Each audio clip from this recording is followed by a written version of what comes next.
মানুষ বাঁচতে দেয় না, আবার মরলে আফসোস করে। জীবিত থাকতে প্রশংসা উৎসাহ কেউ দেয় না, মারা যাওয়ার পরে সবাই লাইন ধরে শুধু প্রশংসাই করে। বুঝাতে পারছি আমি কথা? সেজন্য দুনিয়াতে যতদিন বাঁচবেন মাথায় রাখবেন, আপনি ছাড়া আপন আর কেউ নাই দুনিয়াতে। যদি আপন খুঁজতে চান, আপনি পাবেন একমাত্র নবী রহমাতুল্লিল আলামিন আর আপনার রব্বুল আলামিন।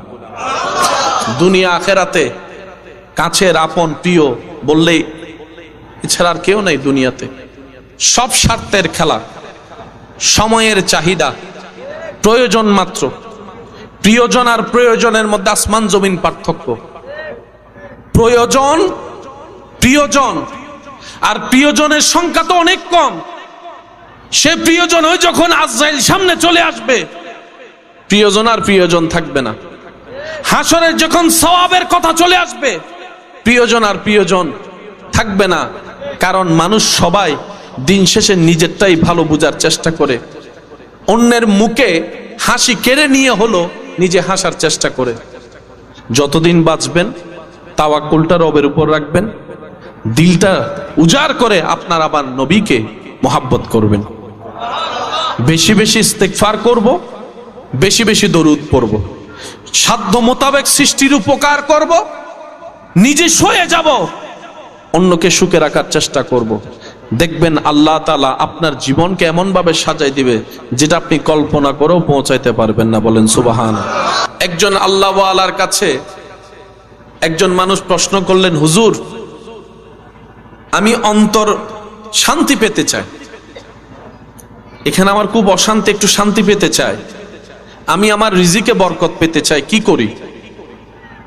হুজুর উত্তরে বললেন, তুমি বেশি বেশি ইস্তেগফার করো আর তোমার সর্বশ্রেষ্ঠ দুশমনের জন্য হেদায়েতের দোয়া করো। তুমি যখন তোমার সর্বশ্রেষ্ঠ দুশমনের জন্য নাম ধরে ধরে যদি পারো দোয়া করতে, দোয়াটা রবের কাছে যখন যাবে, রব তো জানে তোমার মনের হালত কি। রব তো জানে কেন তুমি তাকে দুশমন মনে করো, কেন তাকে শত্রু মনে করো, কেন তাকে ঘৃণা করো, দেখতে পারো না, সে কারণটাও তো রব জানে।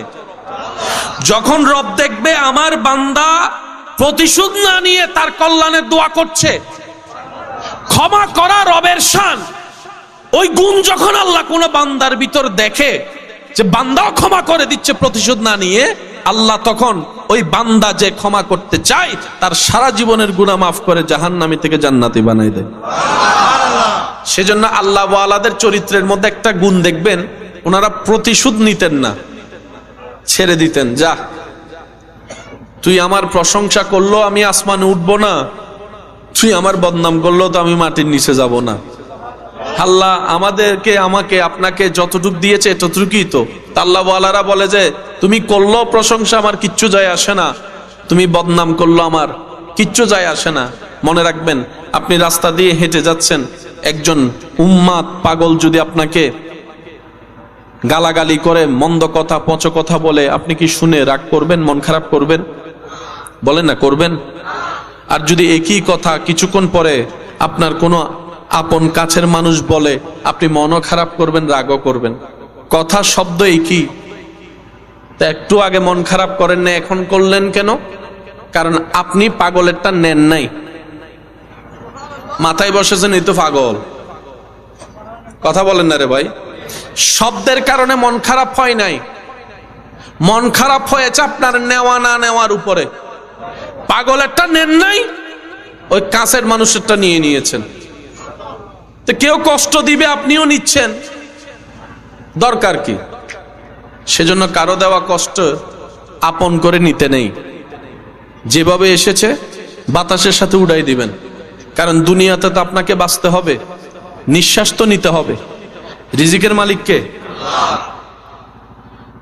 আজীবন কথাটা মাথায় রাখবেন, আপনার কল্যাণের সমস্ত রিজিকের দায়িত্ব আপনার আল্লাহ নিয়েছেন। আপনার আল্লাহ, এটার কাউকে দেয় নাই আল্লাহ। বাপ, চাচা, জেঠা, কাকা, মামা, চাচা, ভাই, বোন, বন্ধু, কাউকে দেয় নাই। আল্লাহ তাআলা বলে সূরা হুদে, প্রাণী জগতের সমস্ত প্রাণী রিজিকের দায়িত্ব আমি আল্লাহ। সুবহানাল্লাহ, আরো জোরে। তো রিজিকের দায়িত্ব যেহেতু আল্লাহর, তার মানে আপনার টেনশন 100%ই শেষ। যদি আমরা বুঝতে পারি কথাটা, সত্যিকার মন থেকে যদি সে বিশ্বাস নিয়ে কথাটা উপলব্ধি করতে পারি, আওয়াজ দিয়ে বলুন, আমাদের রিজিকের দায়িত্ব কার? আর একটু জোরে বলেন, কার? রব বলে যে দায়িত্ব আমার, টেনশন তোদের নাই। তো আল্লাহ আমাদের কাজ কি?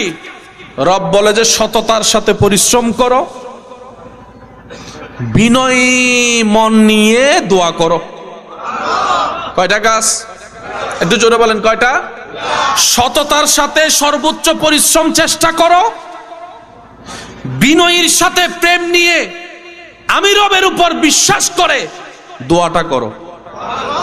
এই দুইটা জিনিস যে করতে পারবে, ফিদ দুনিয়া হাসনাতাও ওয়া ফিল আখিরাতি হাসানা, রব্বুল আলামিন দুনিয়া আখিরাতের নিয়ামতের বরকত তার জন্য বরাদ্দ করে দিবেন। অনেক সময় আপনারা আমরা শুনি এবং বলি, চেষ্টা না করলে কি আল্লাহ দিবে? বলেন না, আল্লাহ দিতে পারে, এটা আল্লাহর ইখতিয়ার। বলেন না? আচ্ছা, খাবার জন্য পরিশ্রম করতে হবে না? ঘরে তো অনেক অসুস্থ মানুষ আছে, হাঁটতে পারে না, কিন্তু টাইমে টাইমে তো খাবার পেয়ে যাচ্ছে। সুবহানাল্লাহ বলবেন। ঘরে অনেক মুরব্বিয়ারা অসুস্থ আছে না, হাঁটতে পারে না, বসতে পারে না, ওয়াশরুম করাইতে হয় নিয়ে ধরে গিয়ে। মাথায় রাখবেন, আল্লাহ চাইলে আপনাকে বসায়ও খাওয়াইতে পারে, কিন্তু আল্লাহ তাআলা চায় বান্দা পরিশ্রম করুক। একজন মানুষকে যদি আপনি বলেন যে তোর সারা জীবনে যা দরকার আমি দিব, ঘর বাড়ি টাড়ি, তোর একটা শর্ত, তুই কোনো কাজ করতে পারবি না, শুধু বসে বসে খাবি, দেখবেন সে মানুষটা 2 সপ্তাহ পর আর বসে বসে খাইতে পারবে না, বিরক্ত লেগে যাবে, বিরক্ত বিরক্ত বিরক্ত লেগে যাবে। মানুষের একটা অভ্যাস কি জানেন? এগুলো সব অ্যাক্টিভিটি খুঁজে। সেজন্য যারা মাঠে ময়দানে বিলে কাজ করে তাদের শরীর দেখবেন একটু ফিট, আর যারা মোটামুটি একটু সর্বক্ষণ এসির ভিতরে থাকে বসা অবস্থায়, তাদের শরীরের মধ্যে রোগ জীবাণুর একটু বাসা বাঁধে বেশি। সেজন্য ডাক্তারের কাছে গেলে ডাক্তার বলে যে তুমি ব্যায়ামের মাধ্যমে পরিশ্রম করো। একটু কথা বলেন, একটু রোদের সাথে সম্পর্ক রাখো, তোমার পাকে একটু মাটির সাথে সম্পর্ক রাখিও, যাতে ওই এনার্জিগুলো আসে। গবেষণায় দেখা যায় শহরের মানুষের তুলনায় অনেক গুণ বেশি সুস্থ গ্রামের মানুষ। সুবহানাল্লাহ, জোরে বলি। তার অন্যতম বিশেষ কারণের মধ্যে দেখবেন যে লাইফস্টাইল। গ্রামের মানুষরা এখনো পর্যন্ত অ্যাক্টিভিটির মধ্যে আছে, শরীরে ঘাম ঝরে যে সে পরিশ্রম করার চেষ্টা করে, আর সেই জিনিসটাই আল্লাহ তাআলার নিয়ামতের মধ্যে অন্তর্ভুক্ত করে দিয়েছেন। সুবহানাল্লাহ। বেশিরভাগ নবী রাসূলের জীবনীতে দেখবেন হয়তো কৃষি কাজ করেছেন, না হয় মেষ চারিয়েছেন। এটার কারণটা কি? এটার মেইন কারণটা হচ্ছে ধৈর্য শিক্ষা। সুবহানাল্লাহ বলবেন না? আপনি যদি ছাগলের পাল চড়ান, আপনাকে অনেক ধৈর্যশীল হতে হবে। আপনি যদি ধান রোপণের কাজ করেন, শাকসবজির কাজ করেন, আপনাকে অনেক ধৈর্যশীল হতে হবে। আল্লাহ সেজন্য নবী রাসূলকে দিয়ে এই কাজটা করিয়েছেন, যাতে এই কথাটা সবার মাথায় বসে যায়। ধৈর্য শিখতে গেলে চাষাবাদ করতে হবে। সুবহানাল্লাহ, জোরে বলবেন না? এবার আপনিই বলেন, 10,000 টাকা দিয়ে বাজার থেকে কিনা সে ফলের স্বাদ, আর আপনি নিজে রোপণ করে গাছ, সে গাছ থেকে আম হওয়ার স্বাদ কি এক? একটু জোরে বলেন না? অন্যের থেকে বিল দিয়ে আপনার পেট ভরে খাওয়া, আর নিজের ইনকাম থেকে আপনি আলু ভর্তা পান্নে ডাল দিয়ে ভাত খাওয়া, শান্তির ভিন্নতা আলাদা। আপনি যখন নিজেরটা দিয়ে নিজে উপার্জন করে খাবেন, সেটা দেখবেন আপনার এখানে একটা শান্তি আনবে।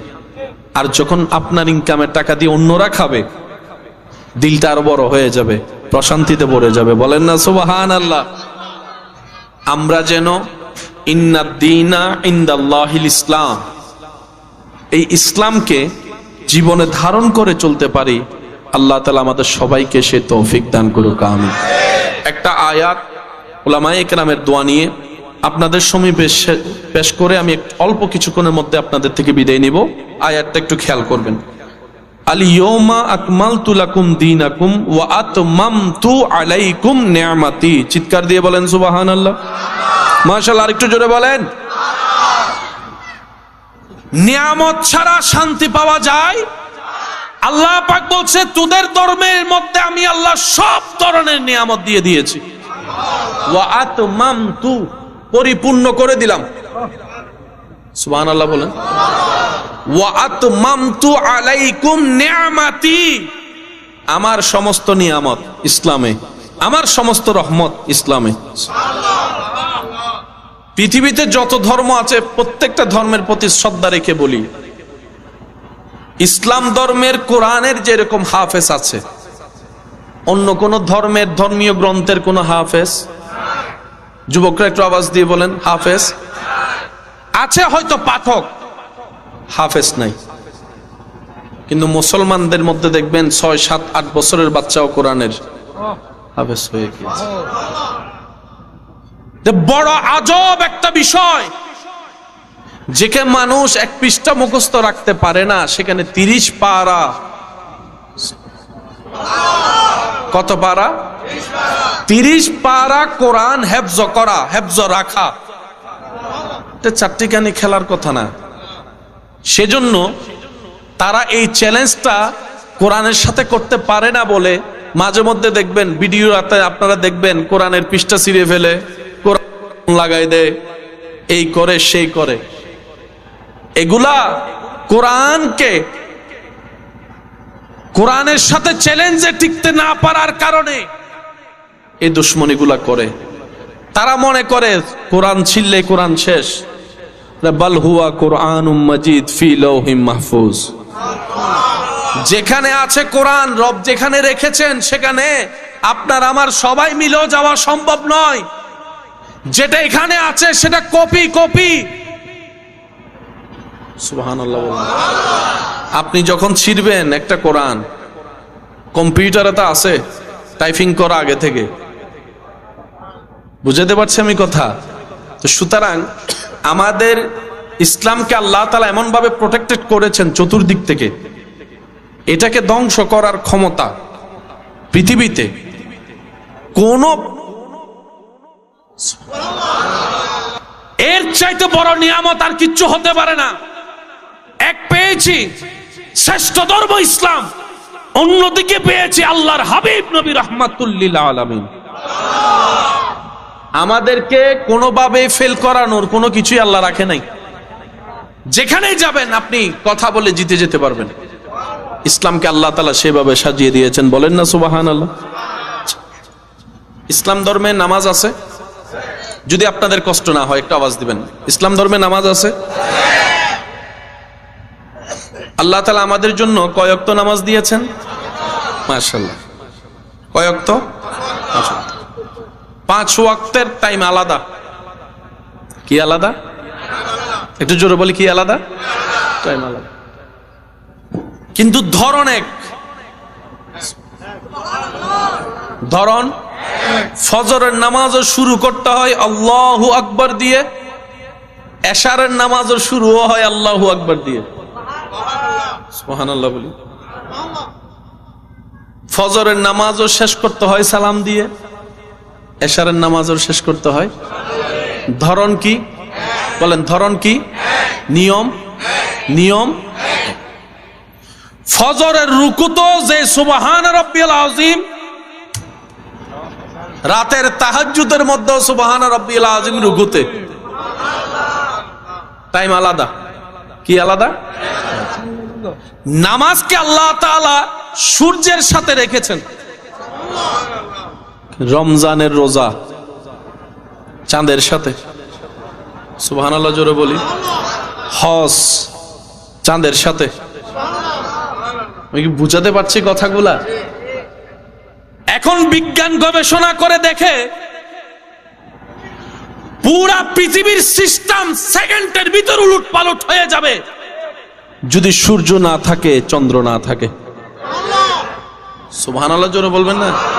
আমার বিজ্ঞানের ভাইয়ের আমার চাইতে আরো বেটার জানে সৌরজগতের যে বিষয়টা। পৃথিবী যে মাত্রায় ঘুরছে, 1 সেকেন্ড যদি বিরতি দেয়, থেমে যায়, সব ছিটকায় পড়ে যাবে। শর্টকাট আপনারা বুঝবেন, জোয়ার বাটা হয় কি হয় না?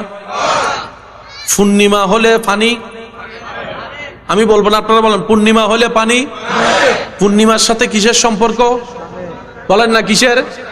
চাঁদের সাথে জোয়ার বাটা। চাঁদের সাথে জোয়ার বাটার সম্পর্ক আছে না নাই? আর সিটিং এ মুরব্বী কলে কেনা হতা হয়, ওই পূর্ণিমা আইলে অমাবস্যা আইলে গার ব্যথা, ইন্ন মাথে গা হন্ডে ওয়া সান হন্ডে গার ব্যথা। সুবহানাল্লাহ হর এই কি হই দে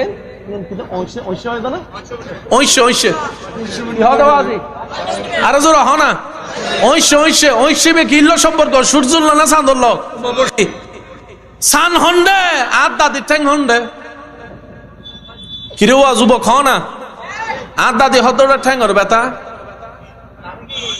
তার একজন হদ্দ দাদা কিল্লে বাজছে হদ্দ ঐশ্য চলে তো বাজছে।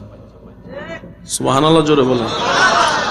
পৃথিবী আগে মানতে না চাইলেও এখন মানতে বাধ্য। ইসলাম যা বলেছে দিন দিন তা সত্য প্রমাণ হচ্ছেই হচ্ছেই হচ্ছে। সুবহান। একটু মনোযোগ, আল্লাহর ওয়াস্তে, আল্লাহর ওয়াস্তে। সূর্য চন্দ্রের সাথে পৃথিবীর সব মেজারমেন্ট জড়িত। আল্লাহ তাআলা নামাজকে রেখেছেন সূর্যের সাথে, বাকিগুলাকে রেখেছেন চন্দ্রের সাথে। সূর্য আল্লাহর, চন্দ্র আল্লাহর, ওয়াক্ত আল্লাহর, টাইমও আল্লাহর, দিনও আল্লাহর, রাতও আল্লাহর, আপনিও আল্লাহর, আপনার রূহ আল্লাহর। এবার নামাজ কয় ওয়াক্ত? 5 ওয়াক্ত। নামাজের মধ্যে কিয়াম আছে না নাই? রুকু, সিজদা, বৈঠক। আপনি যদি আপনার নামাজকে একটু ভালো করে দিলের চোখ দিয়ে ক্যালকুলেশন করে দেখেন, প্রত্যেকটা জায়গায় জায়গায় দেখবেন দুনিয়ার উপকার এবং আখিরাতের উপকার। আর একটু জোরে বলেন না। ইমানদার ভাইরা, যদি কষ্ট না হয়, আমরা দাঁড়ানো থেকে যখন রুকুতে যাই, আল্লাহু আকবার, রুকুতে গিয়ে আমরা কি পড়ি? বলেন কি পড়ি? সুবহান রাব্বিয়াল। একটু জোরে বলেন সুবহান রাব্বিয়াল। যদি আপনারা মোবাইল ক্যামেরা বন্ধ করেন তাহলে আমি একটা জিনিস দেখাইতে পারি। বন্ধ করেন সবাই, সবাই মোবাইল, মোবাইল রাখেন, মোবাইল রাখেন, মোবাইল রাখেন। কাকে দি? আপনি মোবাইল যেন কেউ ওনাকে ছবি না তোলে। রুকু করেন, রুকু করেন, রুকু, রুকু ভালো করে। কি করছে বলেন? কি করছে? রুকুই না নয় কেন বুঝুম? মনত রাখবেন। রুকু অন আর ওয়ারে ফিডুর উদ্যোগ যদি গ্লাস রাখুন, গ্লাস ইবে ফতুনু বুঝবেন যে রুকুই। সুবহানাল্লাহ বে গরজে হইউন এন্ডে গিল্লে হইতেন দরহার কি বাজি আর কেন আস্তে করে হই ফেলো। ভাই আপনার নাম কি? আকিল। বাজি আল্লাহর নাম ওর বরকত দান করুক। এত আস্তে করে আমিন হইও তো সিরিঙ্গে। আবার দেন, আবার দেন। এই জায়গায় কোনো ব্যথা লাগতেছে কিনা দেখেন তো। এই তো এখানে, এখানে দেখেন হাঁটুতে কোনো ব্যথা লাগে? আরো নাই সেরমেন। ব্যথা যতক্ষণ না লাগে ততক্ষণ, লাগলে বললেন লাগে। কোন জায়গায় লাগে একটু হাত দিয়ে দেখেন। এখানে না পিছনে? পিছনে, পিছনে এখানে দেন, দেন, দেন। যদি রুকু হয় তলিবে টান হাইব উঠবো, টান হাইলে ব্যথা লাগবো। ব্যথাও ইমানি রুকুই ভাইয়া। আরে মাপ বুঝুন, বুঝুন যে ব্যথাও ইমানি কি হই কেন জোর হন না। যারা আর হতায় মোবাইল কোন নামাইন ওনারা ধন্যবাদ। কিয়া বহু সময় শরম হয় তারা তো ছবি টবি ফেসবুক দিলে না ভাইবো না, অন্যের হস্ত দিলাম। বান্দা যখন রবের দরবারে রুকুতে যায়, সুবহানাল্লাহ, ওই পজিশনটা হচ্ছে বান্দার শক্তির সবচাইতে দুর্বল পজিশন। কাউকে রুকুতে পেলে একটু কোমরের মধ্যে 2 আঙ্গুল দিয়ে একটু ধাক্কা দিবেন, দেখবেন যে সে আর ব্যালেন্স করতে পারবে না, পড়ে যাবে। তাহলে অহংকার করার জন্য শক্তিশালী হওয়া দরকার, কিন্তু বান্দায় নিজেকে পেল অহংকারী হিংসাকারী, সেই ব্যক্তিটাই রুকু করে প্রমাণ করে দিল, আল্লাহ আমি অনেক দুর্বল তোমার দরবারে। আপনি নিজেকে রবের দরবারে দুর্বল প্রমাণ করে এবার আপনি মুখ দিয়ে বলছেন সুবহানা রাব্বিয়াল আযীম। আমি দুর্বলের পক্ষ থেকে প্রশংসা আমার আযীম মহান রবের। বান্দা যখন নিজেকে শারীরিক দুর্বলতার প্রমাণ সাথে অন্তর থেকে দুর্বল হয়ে রবের সুবহানের প্রশংসা করে, রব্বুল আলামিন তাকে দুনিয়াতে টিকে থাকার জন্য শক্তিশালী হিসেবে বানিয়ে দেয়। রুকু এবং সিজদা বলেন, রুকু এবং সিজদা বলেন, রুকু এবং। তো রুকু আজকে থেকে যখনই রুকুতে যাবেন শুধু মাথায় এবং মনে এতটুকু রাখবেন, আল্লাহ আমার চাইতে দুর্বল আর কেউ নাই, আমার চাইতে অসহায় কেউ নাই, আমার চাইতে ব্যর্থ কেউ নাই। এই চিন্তা নিয়ে রুকু করবেন আর মুখ দিয়ে বলবেন আল্লাহ তুমি মহান, তুমি মহান, তুমি মহান। দেখবেন আপনার নামাজের সওয়াবও আসবে, রুহানির পাওয়ারের শক্তিও আসবে, দিলের মধ্যে একটা প্রশান্তিও আসবে। সুবহানাল্লাহ।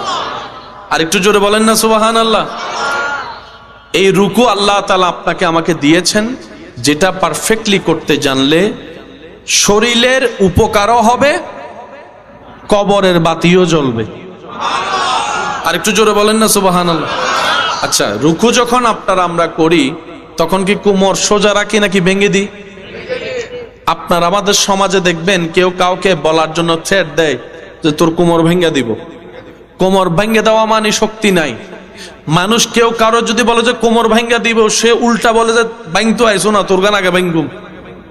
সে মানুষ রবের দরবারে নিজের ইচ্ছায় কোমর ভেঙে দিচ্ছে। আল্লাহ এটা পছন্দ করে। আল্লাহ চাই আমি তোরে ডাকবো না, তুই নিজে থেকে আয়। আমি তোরে বলবো না অহংকার করিস না, তুই নিজে থেকে আমার কাছে অহংকার নত করে মাথা নত করে দিবি। সেজন্য যার আমলে যত আদব, যত বিনয়ী, যত নম্রতা, যত মহাব্বত, বুঝবেন ওই ইবাদত তত বেশি পাওয়ারফুল হওয়া শুরু করছে, আপনার ভিতর নূর আসা শুরু করছে। কখন বুঝবেন আপনার ইবাদত কবুল হচ্ছে কিনা? যখন দেখবেন আপনার ইবাদতের প্রতি দিল টানা শুরু হয়েছে। সুবহানাল্লাহ। ইবাদত করতে না পারলে, নামাজ আদায় করতে না পারলে অস্থিরতা শুরু হয়েছে।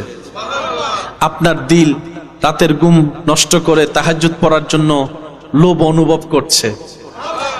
10 জনের সাথে আর আগের মতো বসে আড্ডা দিতে ইচ্ছে করবে না, কোথাও বদনাম করতে তো ইচ্ছে করবে না, শুনতে ইচ্ছে করবে না।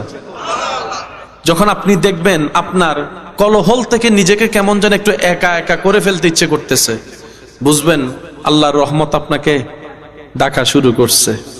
আয় বান্দা আয়, আমার রহমতের ভিতরে আয়, আমার রহমতের চাদরের ভিতরে আয়। যখন আপনার ভিতর আল্লাহর রহমতের ছায়া আসা শুরু করবে, তখন আপনার এই চোখ যেদিকে সেদিকে তাকাইতে ইচ্ছে করবে না। দেখলেও ভুল করে অটোমেটিক আপনার অজান্তে চোখটা নিচু হয়ে যাবে, আপনি বুঝতেও পারবেন না। আপনার এই জবান দিয়ে কাউকে পচা মন্দ কথা বলা তো দূরের কথা, কাউকে একটা কথা বলার আগে আপনার এই ঠোঁট 10 বার ভাববে তার অন্তরে আঘাত লাগবে না তো, সে অপমান হবে না তো, সে কষ্ট পাবে না তো। এই জবান আপনার অটোমেটিক কন্ট্রোল হয়ে যাবে। আর যদি ভুল করে বলা হয়েও যায়, আপনার দিলের মধ্যে একটা তুফান শুরু হয়ে যাবে। ওই মানুষের কষ্টর চাইতে 3 গুণ কষ্ট আপনার এখানে অনুভব হওয়া শুরু করবে। যখনই দেখবেন এরকম কিছু নিদর্শন আপনার ভিতরে আসা শুরু হয়েছে, আপনি চোখ বন্ধ করে রবের দরবারে সিজদায় চলে যাবেন। আল্লাহ ওয়া ইবাদুর রহমান আয়াতের নিয়ামত তুমি আমাকে দেওয়া শুরু করেছো, এবার আমি যেন সেটা আরো বাড়াতে পারি এবং ধরে রাখতে পারি, সে দয়াটুকু তুমি আমাকে করিও। সুবহানাল্লাহ। আল্লাহ তাআলা আমাদের সবার হাজিরি কবুল করুক। আর একটু জোরে বলেন আজকের মাহফিলকে আল্লাহ কবুল করুক। যারা এসেছেন দূর দূরান্ত থেকে, আল্লাহ তাআলা সকলের হাজিরি কবুল করুক। আমার শেষ একটা আবদার করব, রাখতে পারবেন তো ইনশাআল্লাহ? যারা নিজের ভিতর এবং বাহিরে আলো দেখতে চান তাদের উদ্দেশ্যে বেশি বেশি ইস্তেগফার করবেন। হাঁটতে বসতে যখন পারেন, যেভাবে পারেন, কি ইস্তেগফার বলেন তো? কি ইস্তেগফার? অন্তত এতটুকু আস্তাগফিরুল্লাহ। কোন গ গ আস্তাগ কেন হন আস্তাগ আস্তাগ গ আর আরা বজ্র আস্তাক ক অবাজি ক মানি শেষ নাকি বুঝতে পারছি না মা ফনতুন গুড়া আরো বেশি হয়ে যাব ক না গ ও সিডিং কল মাতো না ক না গ সেখানে হনসা ক না গ সে গ দিয়ে উচ্চারণ করে হনসাই আস্তাগ মাশাআল্লাহ হন আস্তাগ আস্তাগ আস্তাগফিরুল্লাহ মনে তাইব না বাজু ইনশাআল্লাহ। আচ্ছা দ্বিতীয় নম্বর বেশি বেশি দরুদ কি নবীর উদ্দি দরুদ ও বাজি বেয়ানক পাওয়ারফুল ইবাদত বে মানে সেকেন্ডের ভিতর বেকিন ফাল্লাই ফেলবে তখন হইতে পারতেন না যদি একবার দরুদ কবুল হয়ে যাবি আল্লাহ আর আমল করিবার তৌফিক দাও।